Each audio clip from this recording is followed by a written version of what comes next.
Aqueles avisos permanecem da questão do nome, certificado. Sim. Colegas farmacêuticos, boa noite. Meu nome é Luiz Cavalcante, presidente do CRF. Em meu nome, em nome dos funcionários do Conselho Regional de Farmácia do Espírito Santo, em nome da diretoria, cuja secretária, a doutora Denise Martins, está aqui presente, nosso vice-presidente, doutor Gustavo Martinelli, doutor Leandro Passos, nosso tesoureiro. A gente agradece a presença de todos vocês para mais um dia de evento da Semana do Farmacêutico.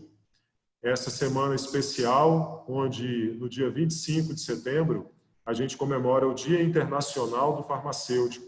Um dia especial dedicado a promover a profissão farmacêutica e a mostrar para a sociedade a importância desse profissional de saúde. Nós entendemos que a qualificação e a atualização profissional fazem parte do trabalho do CRF, né? Além da fiscalização, que é seu papel principal, mas a gente entende também que o profissional tem que estar qualificado e atualizado. Daí porque nós estamos realizando esse evento. Preferíamos que fosse presencial, mas toda essa questão da pandemia nos impede. E a gente teve essa alternativa aqui e estamos utilizando, não deixando de cumprir o nosso papel, mesmo que virtualmente. Bom, alguns avisos antes de eu passar para os palestrantes de hoje. O certificado será enviado por e-mail, tá? Então, a partir do momento que vocês se inscreveram, tem um e-mail anexo a essa inscrição, né? Que diz respeito a cada um.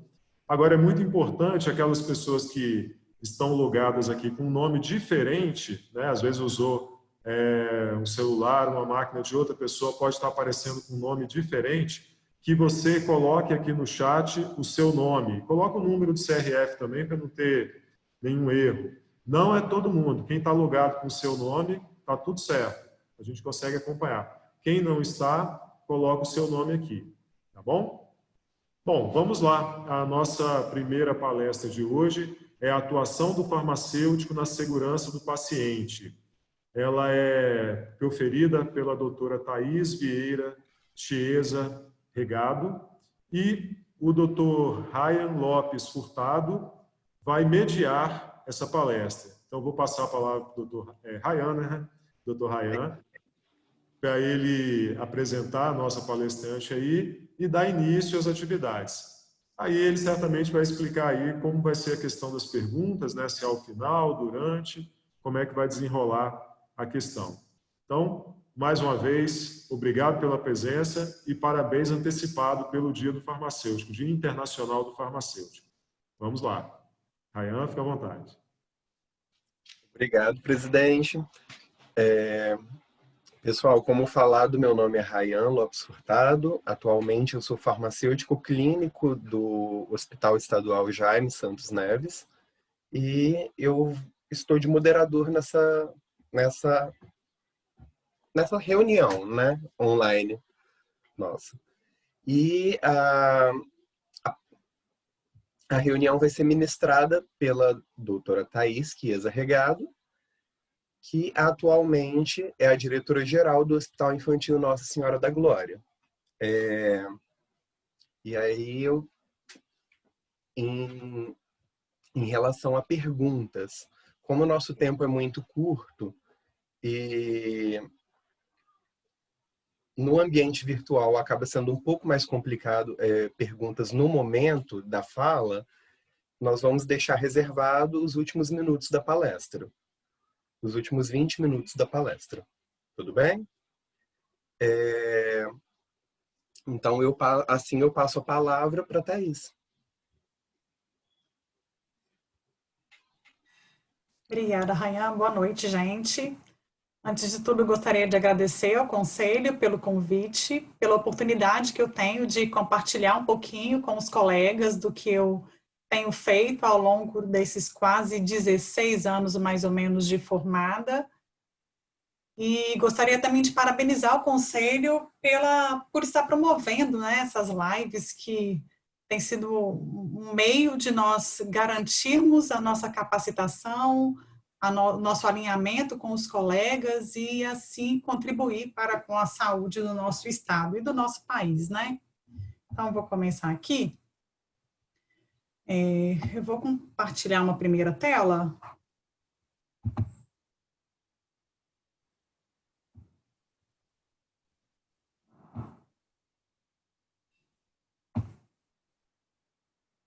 Todos vocês estão vendo?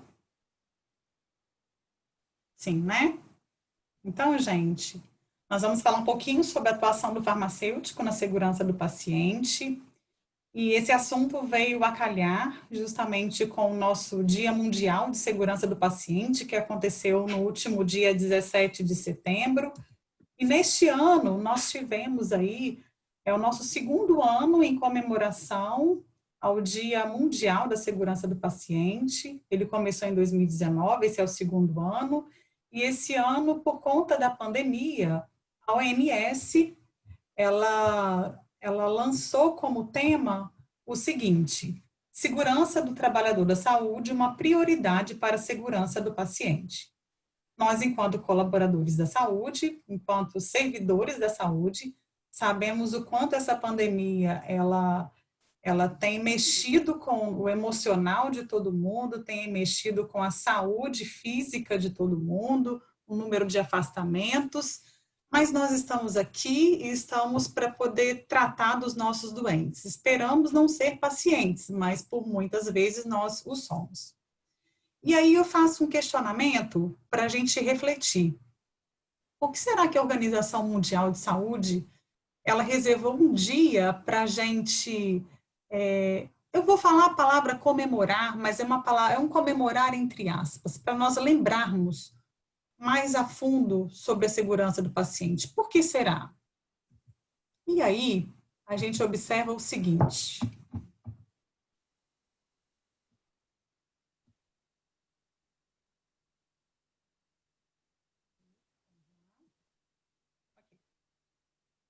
Em 2017, a OMS falou o seguinte, que 1 a cada 10 pacientes, quando procura um serviço de saúde, ele sofre algum tipo de dano.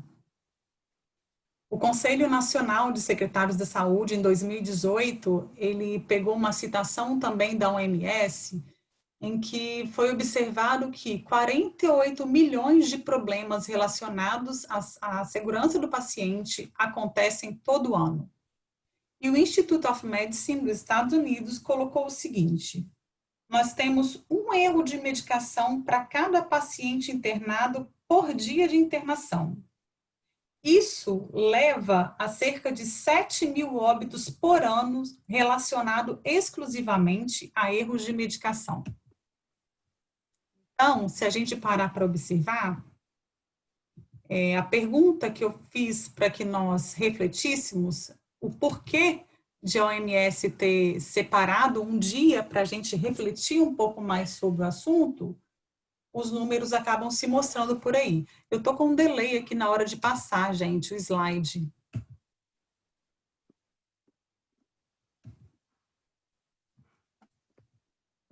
Só um minuto, por gentileza.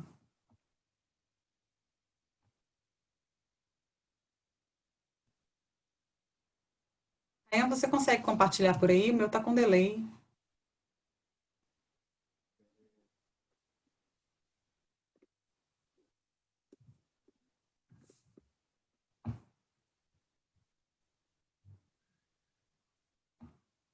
Está passando. Vamos lá. E aí, quando a gente compara a nossa saúde com a aviação, a gente se depara exatamente com esses números aí. Como eu acabei de falar, 48 milhões de problemas relacionados à segurança do paciente, 7 mil óbitos ano relacionado a erro de medicação. E quando a gente observa a Aviation Safety Network, em 2019, colocou o seguinte, que a aviação ela é tão segura que no ano de 2019 aconteceram 4 acidentes aéreos, isso são voos comerciais, com 229 vítimas fatais, e nós tivemos 4,5 milhões de passageiros sendo transportados. Hoje, a população mundial, ela gira em torno de 7,8 bilhões de pessoas, né? Então, se a gente observar a distância de segurança entre um paciente, ele estando internado ou buscando um serviço de saúde, e você andar de avião, é algo muito discrepante. Você corre muito mais risco quando você procura um serviço de saúde do que quando você anda de avião. E aí, nesse contexto, a gente para e observa qual é o nosso papel, né? O que a gente está fazendo para poder melhorar o nosso cenário? E aí vem a nossa segurança do paciente. Em 2017, a OMS ela lançou para a gente 6 desafios. E esses 6 desafios, em todos eles, se vocês observarem, o primeiro que é identificar corretamente o paciente em si, eu tive dificuldade de encontrar qual era a atuação do farmacêutico nessa meta número 1. Porém, se a gente for olhar da meta 2 até a meta 6, a gente transita em todas elas. Então, a gente pode observar o quanto que nós, farmacêuticos, somos relevantes, somos importantes no sistema de saúde como um todo. Eu vou focar na nossa apresentação um pouquinho, eu vou focar na meta 3. A meta 3 é a meta que trata a respeito do uso seguro de medicamentos. E o que significa essa meta 3? Significa dizer que de 2017, a Organização Mundial de Saúde, ela colocou como uma meta nós reduzirmos em 50% dos eventos adversos graves relacionados ao medicamento num período curto de apenas 5 anos. Para isso, eles estabeleceram alguns grupos prioritários, uma vez que foram os grupos em que se observavam maiores índices de eventos adversos.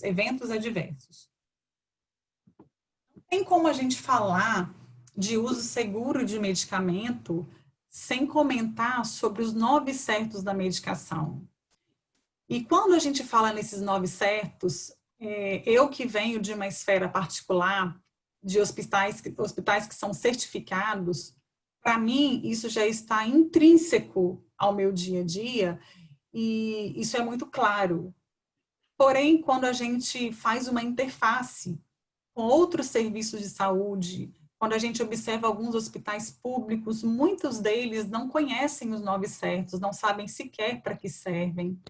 Então, a gente se depara com uma diferença no grau de informação entre os próprios profissionais de saúde. E aí, eu me refiro não só aos farmacêuticos, mas por outro lado, eu puxo essa responsabilidade para a gente, porque nós precisamos ser multiplicadores de informação. Nós, farmacêuticos, somos os detentores do conhecimento do que diz respeito a medicamento. E, por isso, nós precisamos instigar a nossa equipe multidisciplinar a conhecer aquilo que, de fato, deve ser tratado e levado como segurança medicamentosa. Hoje, eu falo que graças a Deus, ao longo do tempo, eu fui me capacitando e hoje eu conheço a segurança do paciente em 4 dimensões. Eu conheço a dimensão da assistência, que é uma parte que eu tenho um domínio um pouco melhor, por conta de ter sido meu dia a dia durante muitos anos. Eu conheço sob o ponto de vista da área de background, que é o nosso apoio, né? Conheço também o ponto de vista da direção, que hoje é onde eu atuo, e posso garantir para vocês que é algo extremamente desafiador. É muito maior do que a gente pode imaginar quando a gente não assume um cargo um pouco mais alto. E eu vejo também a segurança do paciente sob o ponto de vista do paciente. E hoje eu começo a me questionar, será que aquilo que a gente propõe é de fato aquilo que o paciente tem percebido na nossa prática? Bom, Vamos começar a falar um pouquinho de conciliação medicamentosa. Eu não trouxe aqui para vocês conceitos, eu não trouxe legislação, porque isso a gente consegue muito rápido baixando no Google e lendo. Eu vou passar para vocês um pouquinho da minha experiência. A minha experiência ela é baseada em artigos que a gente já leu, em outras experiências que foram colocadas por outros colegas, quer seja em conselho, oh meu Deus, congresso, quer seja em artigos científicos que a gente leu. Não é nada tirado da minha cabeça. Então, vocês vão observar que fazer a segurança do paciente, promover a segurança do paciente, no que diz respeito ao nosso âmbito assistencial, ela não é difícil. A gente precisa dar o primeiro passo para, de fato, incentivar as pessoas. Mas ela não é difícil. Então, eu vou começar falando um pouquinho da conciliação medicamentosa. A conciliação medicamentosa, para quem não sabe, ela nada mais é do que uma obtenção de uma lista de medicamentos que você avalia quando o paciente é admitido no seu serviço. Pode ser numa drogaria, pode ser num hospital, pode ser num posto de saúde. Ali você vai começar a observar o que é que está acontecendo de fato com a terapia medicamentosa do paciente. Então, o primeiro ponto, e agora eu vou falar um pouquinho relacionado ao hospital, depois eu volto para outras áreas, quando o paciente entra no hospital, ele pode entrar por diversas causas. Não raramente ele já tem uma doença de base, ele é um paciente hipertenso, ele pode ser um paciente hiperglicêmico, ou diabético, né? E ele já toma medicamentos em casa. E ele acaba entrando porque ele fez uma lesão no pé, fez uma fratura, e aí ele é admitido, ele pode ser somente tratado da fratura dele. E aí é o ponto que a gente precisa observar. Suponhamos que esse paciente, ele entrou no hospital, e daí ele acabou tendo uma outra complicação, e era previsto de ele ficar internado 3 dias, e ele se estendeu para 10 dias. Se o paciente, no momento que ele é admitido no hospital, se a gente observar, emocionalmente ele está extremamente abalado, ele tem dificuldade de conversar com o médico, se nós farmacêuticos ou outros profissionais treinados por nós, ou mesmo por outros membros da equipe, se a gente não concilia esse medicamento, corre o risco de o paciente ficar sem receber o medicamento dele da hipertensão ou da diabetes durante um tempo maior.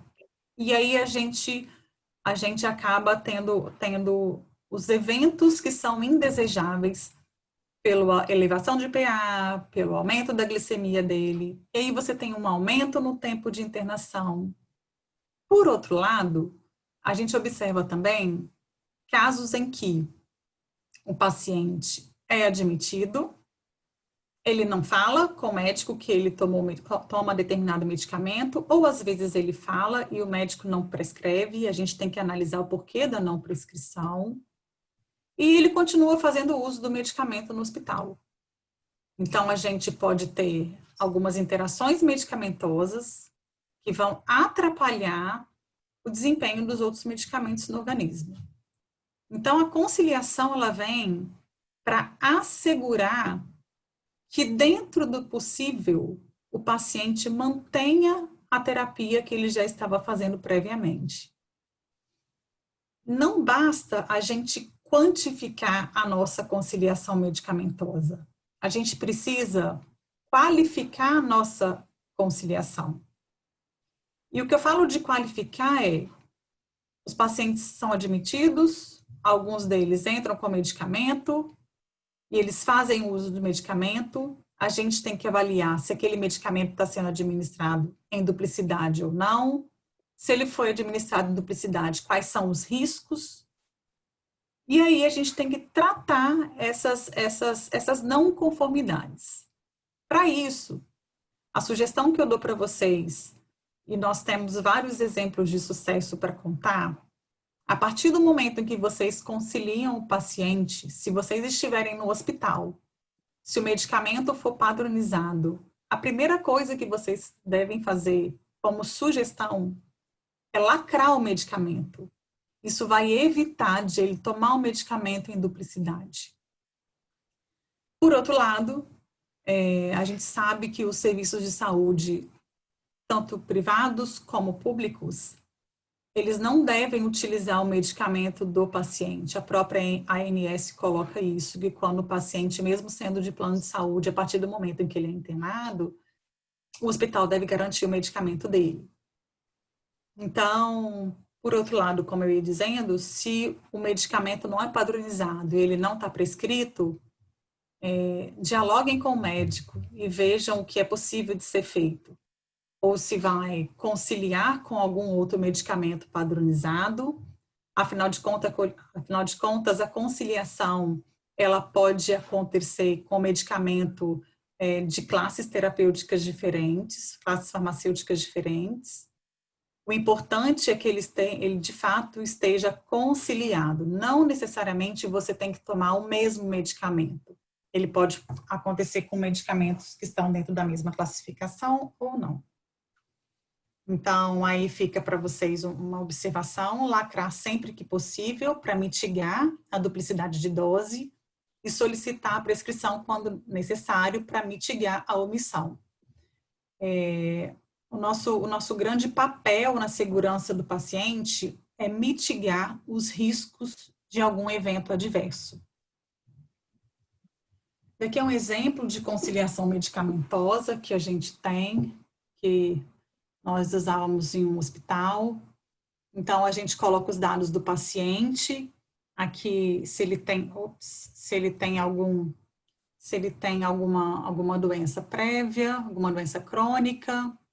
Daí a gente faz o depara, né? O que ele estava usando em casa, o que ele está usando no hospital, faz a análise, observa na conciliação se o medicamento se ele não está prescrito, se ele foi alterado. Ele pode ser alterado quanto à via de administração, quanto à posologia. E isso serve para a gente como uma análise, até para a gente conseguir depois, na hora de deshospitalizar o paciente, garantir que ele continue o tratamento dele. E ali é uma classificação da discrepância quanto ao tipo, na figura da direita, né, quanto ao tipo, se ela é intencional ou se ela é uma discrepância não intencional. E a gente faz a análise, a gente qualifica também a nossa conciliação baseado nessa classificação. Sempre é importante a gente registrar tudo aquilo que a gente fez com o paciente.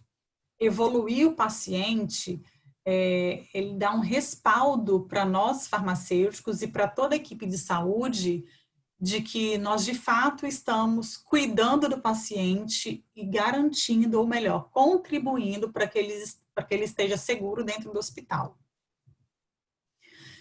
Aqui, o que mais que nós temos de ferramenta aí que a gente pode proporcionar a segurança do paciente? Visita à beira-leito. Se você não faz visita à beira-leito em hospital, existe a possibilidade de você fazer as consultas farmacêuticas, né, principalmente em drogaria. E quando você faz uma consulta farmacêutica, você também acompanha toda a farmacoterapia do paciente.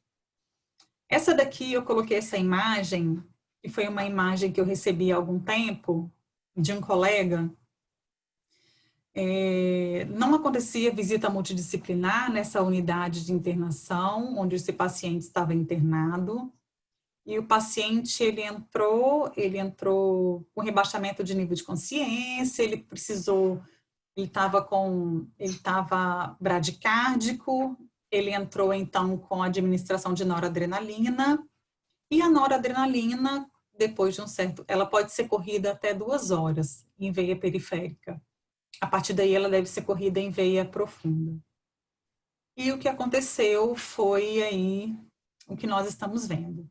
A paciente fez durante um período extenso o uso de norepinefrina, correndo em veia periférica. Então, ela teve lá, se vocês observarem, ela fez uma cianose, na verdade, ela fez uma necrose nos dedos, e a gente tem aí uma lesão causada por um erro de medicação, erro de administração de medicamentos. O farmacêutico à beira-leito, ele consegue ajudar, sobretudo, nas decisões médicas. Eu falo isso com muita segurança porque eu tive a oportunidade de desenvolver um serviço de farmácia hospitalar com a minha equipe aqui dentro, no hospital aqui do estado, e a gente conseguiu chegar num ponto em que o próprio médico pede a ajuda do farmacêutico. E ele pede muito mais do que a ajuda do farmacêutico, ele pede parecer no sistema. Então, isso para a gente é uma conquista muito grande.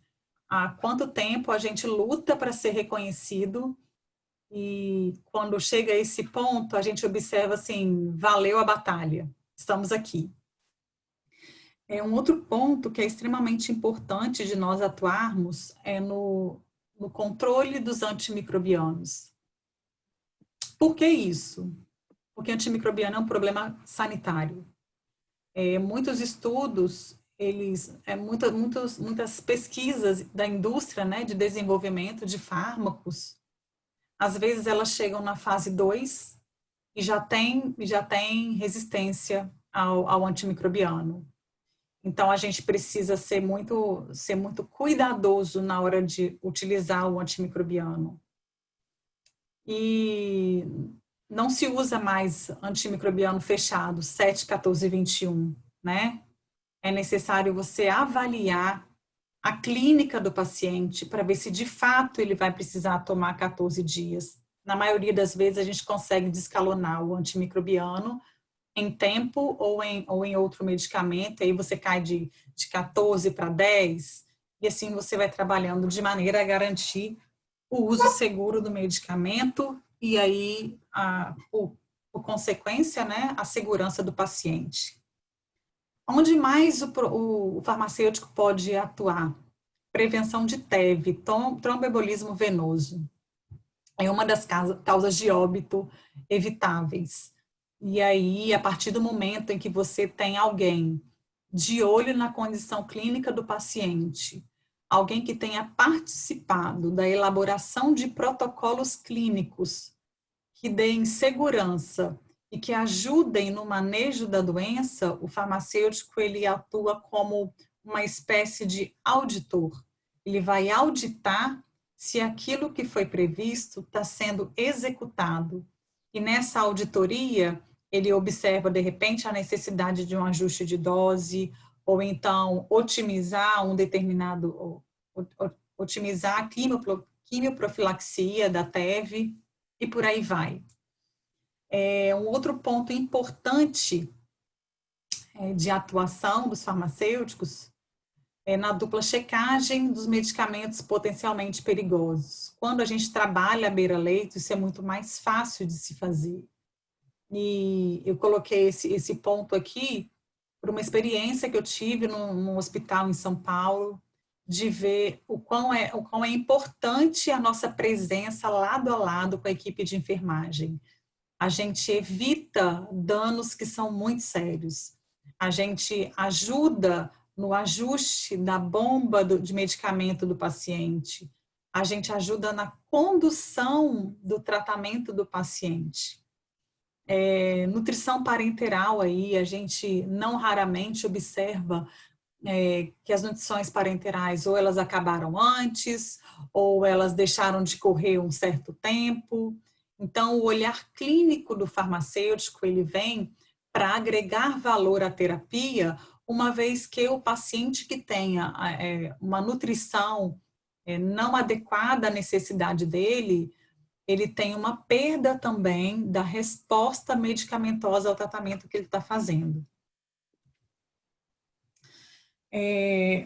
Hoje, para mim, é muito fácil você trabalhar em hospital, porque na grande maioria, principalmente nos hospitais do estado, eles já trabalham com sistema eletrônico, então isso facilita muito a vida da gente. Mas nós temos lugares que não é assim. E aí, meus amigos farmacêuticos, o que eu falo para vocês é o que eu falei para uma colega esses dias. Ela me falou, Thaís, a gente não consegue entender a letra do paciente, a letra do médico. E o que eu falei para ela foi, senta com a sua administração e monta pelo menos um esquema de utilizar o Word.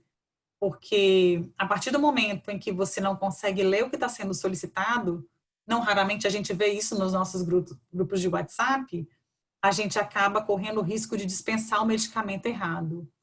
E está no nosso código de ética que a gente não pode, não deve dispensar um medicamento que a gente não sabe o que de fato é. Então, a prescrição, a legibilidade da prescrição, caso não seja prescrição eletrônica, ela precisa ser fomentada. O que facilita a prescrição eletrônica para a gente, né?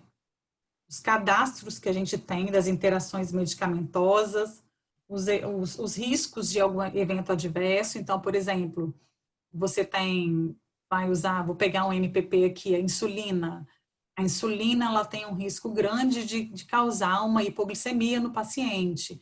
Então, quando você tem esse medicamento na prescrição eletrônica, você já pode colocar qual é o risco que aquele medicamento está trazendo para você.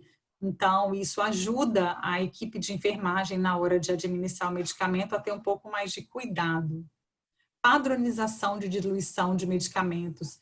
Isso ajuda também na condução, no dia a dia da equipe de enfermagem a administrar o medicamento de maneira segura. Outra coisa que a gente observa, né? A prescrição, quando ela é eletrônica e você acaba tendo algum problema de stockout de um medicamento, um problema logístico, digamos assim, você pode informar eletronicamente, olha, por motivo de stockout ou por desabastecimento do mercado, a gente tem uma alternativa farmacêutica para te oferecer. É diferente de quando o médico prescreve o medicamento, ele não sabe que está em falta, e aí o medicamento é bolado e o paciente fica sem receber o medicamento para qual ele precisa. E outra coisa importante é que a gente também consegue limitar as vias de administração, além de parametrizar os horários e padronizar, né? Alguns alertas de pacientes que ajudam muito a gente que tem a prescrição eletrônica, que é possível inserir no sistema. Por outro lado, quem não tem, a gente trabalha muito com os cartazes, e eu passei por uma experiência há pouco tempo, mesmo tendo o sistema eletrônico, a gente optou por colocar cartazes no leito do paciente, falando o nome dele, falando, olha, esse paciente, em momento nenhum, ele pode usar vancomicina. Então, a gente colocou uma via no prontuário, colocou 2 vias na cama, porque se ele fosse sair, uma via era fixa e a outra via era levada com ele. E a gente, nesse meio tempo, acaba empoderando o paciente. Empoderar o paciente significa inseri-lo nas tomadas de decisão do que está sendo feito com ele. Um outro ponto aí, alguns alertas aí que eu gosto de falar, esses disquinhos que vocês estão vendo aí embaixo, eles são disquinhos para aplicação de medicamento subcutâneo, para evitar que você administre sempre no mesmo local e tenha algum ponto de infecção, além de dor. Então, esses disquinhos aí, eles são usados também, e aí fica um alerta para a gente fornecer ao paciente e ajudar com que ele tenha maior adesão à farmacoterapia dele. Um ponto que eu não coloquei aqui, mas é importante a gente falar, sobretudo quem está na parte de logística, quer seja logística lá da drogaria, quer seja logística dentro do hospital, a gente ter muito cuidado como a gente vai tratar e dispensar os medicamentos que são chamados de sound alike, look alike. São aqueles medicamentos que têm o nome e têm aparência semelhante. Então, a gente precisa diferenciar, sobretudo na dispensação, porque é a primeira barreira que você tem para evitar para evitar o uso inadvertido do medicamento. Um outro ponto que a gente pode trabalhar e ajudar, contribuir para a segurança do paciente, é a gente sinalizar os medicamentos que são potencialmente perigosos. Existem várias cores, não existe um padrão de fato. E aí, no hospital, um hospital que eu trabalhei, a gente deixava o vermelho para comentar de medicamentos potencialmente perigosos que em algum momento aconteceu algum dano. Então, a gente tem que parar e tem que observar ele com ainda mais cuidado, observá-lo com ainda mais cuidado. Aí tem o amarelo para outros medicamentos, azul, geralmente ele é utilizado para medicamento termolábil, pasmem ou não, mas a gente não raramente tem algumas perdas por medicamentos que são termoláveis e eles ficam em temperatura ambiente por um tempo que não é permitido. E aí a gente perde, e perde muito, não perde pouco, tá?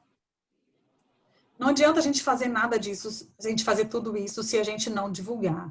Então, o maior impacto é a comunicação, é garantir o alinhamento. E não adianta a gente ter uma etiqueta amarela, uma etiqueta azul no medicamento, se quem está recebendo para garantir a segurança do paciente não souber a finalidade. Tudo bem? O que a gente precisa lembrar, né? São as barreiras de segurança que a gente deve ter com alguns medicamentos que são potencialmente perigosos e que vão influenciar diretamente na segurança do paciente. A gente tem alguns medicamentos que, sobretudo em idosos, benzodiazepínicos, alguns opioides, eles estão relacionados ao risco de queda, eles aumentam a incidência de queda. Então, se aumenta a incidência de queda, a gente já tem que passar para a equipe que eles precisam manter as grades das camas levantadas, né? E se você tiver, de repente, numa drogaria, você não tem grade na cama, mas você precisa compartilhar com esse idoso os cuidados que ele tem que ter antes de ele se levantar, porque o risco de queda aumenta, e aumenta não é por hipotensão postural, aumenta porque é uma reação adversa, é uma reação que se observa quando os pacientes tomam esse tipo de medicamento. Deixa eu ver mais o que. Aqui, para a gente focar um pouquinho no cuidado, né? Aproveitar aí esse momento que nós estamos vivendo, em que todos os profissionais estão pedindo para trabalhar em equipe multi, em que está sendo muito falado em equipe multiprofissional. Vamos fortalecer o cuidado farmacêutico com o paciente. E para isso, vão começar a usar os encaminhamentos farmacêuticos, né? É o farmacêutico cuidando do doente, encaminhando ele para algum outro profissional. E aí, nesse encaminhamento, a gente deve fazer um breve histórico do que o paciente apresenta, colocar alguns achados, né, clínicos e laboratoriais, se você tiver, falar um pouquinho das medicações utilizadas. Você pode até emitir alguma sugestão, mas a gente não pode, nenhuma hipótese, a gente não pode jamais diagnosticar. O diagnóstico, ele é privativo do médico, em alguns casos o odontólogo também. Então, nós farmacêuticos não podemos diagnosticar uma doença, a gente precisa passar para quem a gente está, para o médico ou para algum outro profissional, todo o histórico do paciente, mas sem diagnosticá-lo, tá bom? Aqui é só para falar um pouquinho, né, a gente tem aí uma RDC de 2013, que fala acerca do núcleo de segurança do paciente. Todas as unidades de saúde, elas precisam ter um núcleo de segurança do paciente. A gente tem uma portaria que reza aí o Programa Nacional de Segurança do Paciente. Nós temos aí o ISMP, que ajuda muito, ele é um grande norteador para a gente, do que tem de melhor em termos de segurança do paciente, segurança do medicamento. E aqui é um exemplo de algumas tratativas que nós fizemos, né, junto à TI. Nós colocamos a dupla checagem dos medicamentos que são considerados de alto risco. Facilita muito, como eu havia comentado lá atrás. facilita e dá mais fidedignidade ao processo. Falei um pouquinho dos medicamentos fotossensíveis, lembrar que os medicamentos fotossensíveis, desculpa, eu falei dos termolábeis, eu não havia falado dos termosensíveis, dos fotossensíveis. Os medicamentos fotossensíveis, eles precisam ser revestidos durante a administração de muitos deles, e um exemplo é o nitropruseto. Se você corre o nitropruseto sem o saquinho fotoprotetor, você está perdendo cerca de 60% da eficácia do medicamento. Isso daqui é uma metodologia que foi desenvolvida pelo Design Thinking Tim Brown. Ele é CEO dessa empresa, de uma empresa americana. E esse projeto, ele foi trazido também para a Universidade de Uberaba, e ele coloca o seguinte, que um percentual, que eu não me recordo agora, de erros de medicação, eles estão vinculados ao preparo da medicação. Então, você prepara errado, ou você prepara certo e coloca dentro identifica com o paciente errado e você administra o medicamento errado. Então, são coletes que são colocados nos técnicos de enfermagem, e ali eles pedem silêncio, porque nesse momento é o momento em que eles estão fazendo o preparo da medicação. Isso foi um case de sucesso, tá? Aqui é só para, eu não sei se todos vocês conhecem, isso daqui eu tirei do ISNP. Esse quadro, ele fala o seguinte: quais são os medicamentos programados de tempo crítico. Então, se você tiver em algum momento que atrasar, se você precisar atrasar algum medicamento, qual medicamento você pode atrasar e o quanto você pode atrasar. E aí, eu estou aqui finalizando, porque a gente já tem 40 minutos, então a gente vai abrir para as perguntas. Daí, o que eu falo, o que eu gostaria de deixar de mensagem é o seguinte: a segurança do paciente que a gente promove está fazendo a diferença para o paciente? O nosso foco não é só, junto com promover a segurança, a gente tem que saber se a experiência do paciente na nossa unidade de saúde, na nossa drogaria, ela tem sido de fato aquela que a gente procura. Então, a gente precisa começar a medir a experiência do paciente para com os nossos serviços e até para a gente checar se de fato eles estão se sentindo seguros com o que está sendo ofertado. Bom, inicialmente, pelo tempo enxuto, era isso que eu tinha para passar um pouquinho para vocês. Estou aberta a perguntas.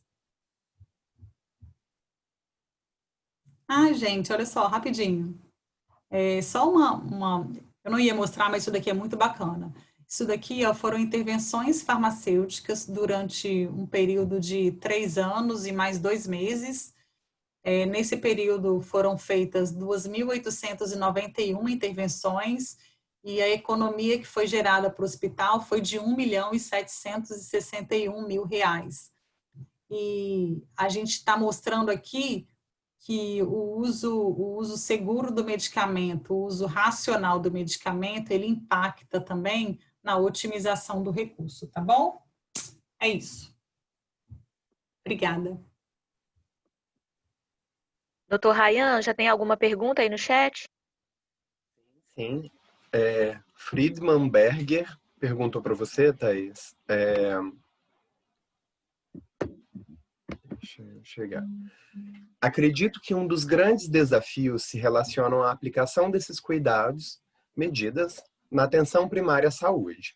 Talvez o caminho a trilhar seja mais complicado do que os colegas dos hospitais já passaram. Dessa forma, Thaís, como você enxerga o futuro na nossa profissão no âmbito da segurança do paciente na atenção primária à saúde? Obrigada pela pergunta. Eu já tive a oportunidade de passar 4 meses na atenção primária, e lá eu ficava numa farmacinha, e a gente consegue desenvolver um trabalho sobretudo pegando aqueles pacientes e fazendo a conciliação medicamentosa. Não é fácil, eu sei que não é, mas a minha primeira experiência fazendo a conciliação medicamentosa, para eu iniciar, eu tive que ajudar primeiro a equipe médica e de enfermagem a fazer, naquela época, a aferição de PA. Então, eu entrei na conciliação dessa maneira. Eu primeiro fiz uma aferição de PA e depois eu comecei a conciliar o paciente. Eu acredito que a gente esteja caminhando para um momento de trabalhar em equipe multidisciplinar. Então, vai chegar um determinado ponto que mesmo na atenção primária, a partir do momento em que o médico estiver consultando o paciente, a partir do momento que você recebeu a prescrição médica, que você tiver que dispensar um medicamento e você começar a notar que a dose daquele medicamento, ela tá uma dose fora da faixa terapêutica, quer seja para menos ou para mais, a partir do momento que você começar, de repente, a interagir com ele, eu acredito que você já começa por aí ganhando espaço. A minha experiência, ela foi voltada para a conciliação, mas eu acredito que a gente tem um espaço também a partir da análise da prescrição.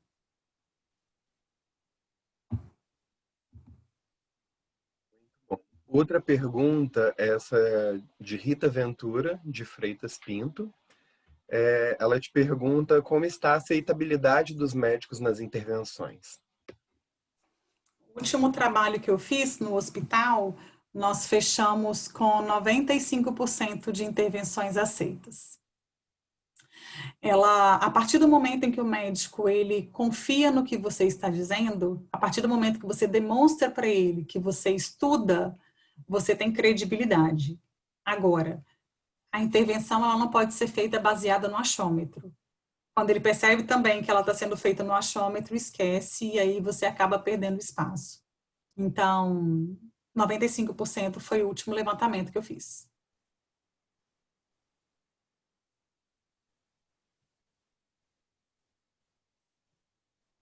Mais alguma, Rai? Não.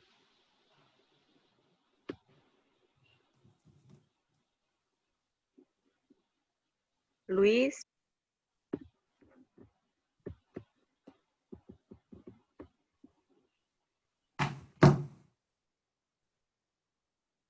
Alguém quer abrir o microfone para fazer uma pergunta?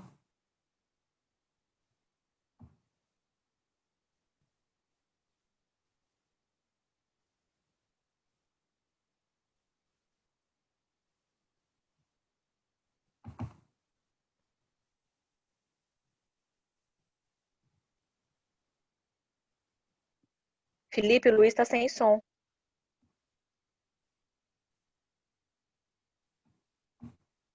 Tá mutado, não? Deixa eu ver aqui. É isso. Essa é uma pergunta de Rita Cristina. Achei muito interessante a tabela de redução de custos. Gostaria de saber de que formas vocês chegaram a esses valores. Existem várias metodologias para você calcular a farmacoeconomia. Eu acho até que tem uma aulinha que está no conselho, deve estar gravada essa aulinha. Eu tive a oportunidade de passar um pouquinho dos meus conhecimentos. A gente faz, conforme eu disse, de várias maneiras. Então, vou começar te dando um exemplo, tá? Descalonamento de medicamento. O seu descalonamento, ele pode ser um descalonamento EVVO, ou ele pode ser descalonamento de fármacos em si. Daí, a gente tem que considerar se você precisa fazer algum exame para poder monitorar esse paciente ou não, se você precisar fazer algum exame que não seria utilizado anteriormente, você precisa contabilizar esse custo dentro da sua farmacoeconomia. E aí, o que a gente faz é basicamente... suponhamos que a terapia, o paciente estava programado de utilizar, vou dar um exemplo lá, omeprazol endovenoso durante 10 dias. Quando chegou no terceiro dia, o farmacêutico fez uma intervenção e nessa intervenção ele substituiu o medicamento venoso pelo oral. E aí a gente calcula como esse medicamento, ele não vai me demandar exames a mais, a gente faz o cálculo cru do custo do tratamento com o omeprazol frasco injetável versus o custo daquele que foi proposto e a gente diminui um de outro. É assim que a gente faz. Por outro lado, nós tivemos uma intervenção uma vez que foi bem bacana, que foi um médico que ele queria, ele entendia que a variação do clearance de creatinina do paciente era suficiente para ele utilizar a anfotericina B complexo lipídico. E aí o farmacêutico chegou e conversou com ele e falou, não, doutor, essa variação é muito pequena, a gente pode manter com a desoxicolato e a gente vai monitorar. Aí o farmacêutico estava monitorando, ele acabou pedindo alguns exames a mais para você monitorar a função renal do paciente. Ainda assim, a gente conseguiu uma economia que foi em torno de 20 e poucos mil reais, Rayan, se eu não me engano, cerca de 20 e poucos mil reais, só deixando de utilizar a complexo lipídico, passando a desoxicolato, ainda assim considerando-se o custo do exame. Então, assim, existem diversas maneiras de a gente calcular e existem metodologias para isso. Respondi?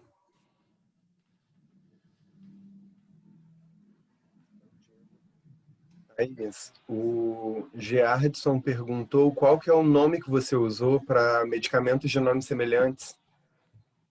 Sound alike, look alike. São medicamentos que têm a fonética semelhante, o som semelhante ou a aparência semelhante.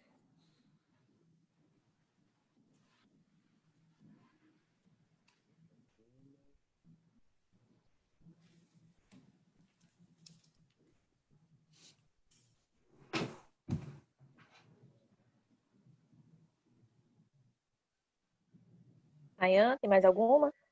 Tem sim. Estou achando aqui. Rayan, Oi. escolhe uma que infelizmente será a última por causa do tempo.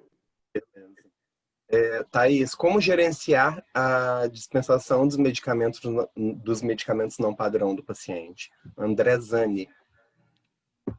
André, o que eu tenho visto fazer e o que eu faço é a gente ainda trabalhar com uma planilha de Excel para garantir que aquele medicamento vai ser disponibilizado no momento certo. É uma dificuldade que a gente encontra em algumas vezes é de o paciente receber o medicamento, a gente comprou o medicamento, o paciente teve alta e ficou com ele parado no estoque.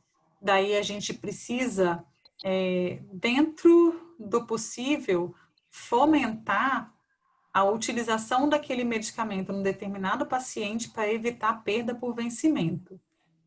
Não padronizado não é algo fácil de se tratar em nenhum hospital e não é uma realidade só minha, é uma realidade de todos os nossos colegas, mas o controle, primeiro, de início e fim, ele é via Excel, e a dispensação, o controle de estoque, ele é feito pelo sistema que o hospital tem. Os que eu trabalhei ou tem MV ou tem TASI.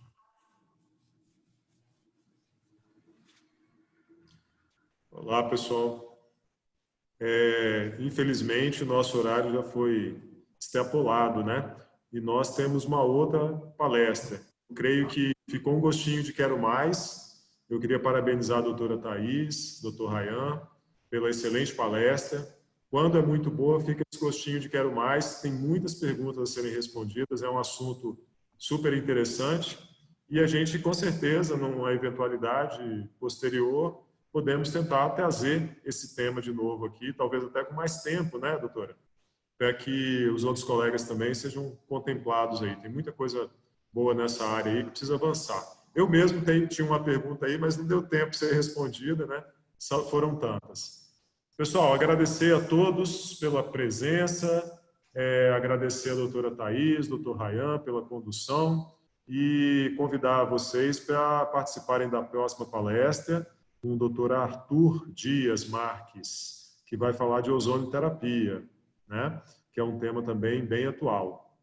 E para quem não vai assistir a próxima palestra, uma boa noite, tá?